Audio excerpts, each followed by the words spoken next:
ना मुझे संस्कृत में किसी से बात करनी है, क्योंकि संस्कृत में जो भी बुक्स लिखी गई है पास्ट में वो सब हिंदी में कन्वर्ट हो चुकी है, इंग्लिश में हो चुकी है, तो मैं हिंदी में ही पढ़ लूंगा ना, इंग्लिश में ही पढ़ लूंगा। जबरदस्ती क्यों पढ़ा रहे हो? तो यहाँ पे एक आइडिया हो सकता है, जस्ट माई थॉट, या तो इसको स्क्रैप कर दिया जाए तो अगेन बर्डन कम होगा।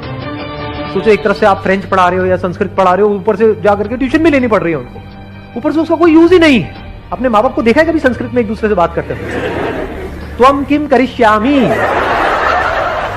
अहम खाना बनिष्यामि।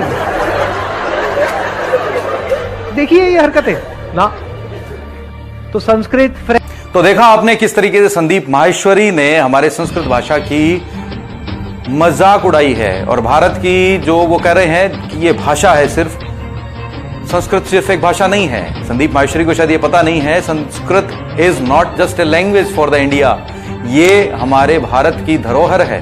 संस्कृत में हर चीज, जिसके अंदर उपनिषद, पुराण, रामायण, गीता से लेकर के बहुत सारे ग्रंथ, बहुउपयोगी ग्रंथ लिखे गए हैं, और उन ग्रंथों में इतनी जबरदस्त और शानदार जानकारियां और नॉलेज उसके अंदर भरा हुआ है, वो पूरा भंडार है।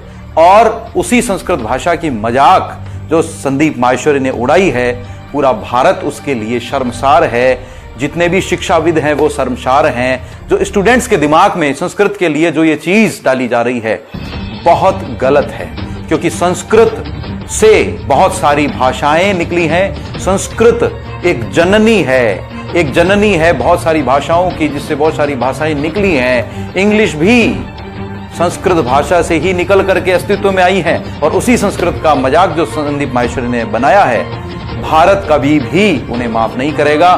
संदीप माहेश्वरी जो कहते हैं कि संस्कृत भाषा पढ़ने की क्या आवश्यकता है, संस्कृत भाषा के अंदर लिखे हुए जो ग्रंथ हैं वो हिंदी और इंग्लिश के अंदर ट्रांसलेट हो चुके हैं, और आप हिंदी और संस्कृत में ट्रांसलेट हुए जो ग्रंथ हैं वो आप पढ़ सकते हैं। लेकिन संदीप माहेश्वरी एक चीज भूल रहे हैं कि संदीप माहेश्वरी खुद एक मोटिवेशनल स्पीकर हैं। तो क्या लोगों को यह जरूरी है कि वो संदीप माहेश्वरी को सुने? उनके पास भी तो बहुत सारी चॉइस हो सकती है। जो वो नॉलेज संदीप माहेश्वरी देते हैं, वो नॉलेज कहां से आता है? क्या वो नॉलेज उनका खुद का है? मैं कहता हूं बिल्कुल नहीं है। वो नॉलेज अलग अलग किताबों में भी है, वो नॉलेज अलग अलग मोटिवेशनल स्पीकर, दुनिया के बेहतरीन मोटिवेशनल स्पीकर हैं जो कि वैसा नॉलेज देते हैं। तो क्या जरूरी है आप संदीप माहेश्वरी को सुने?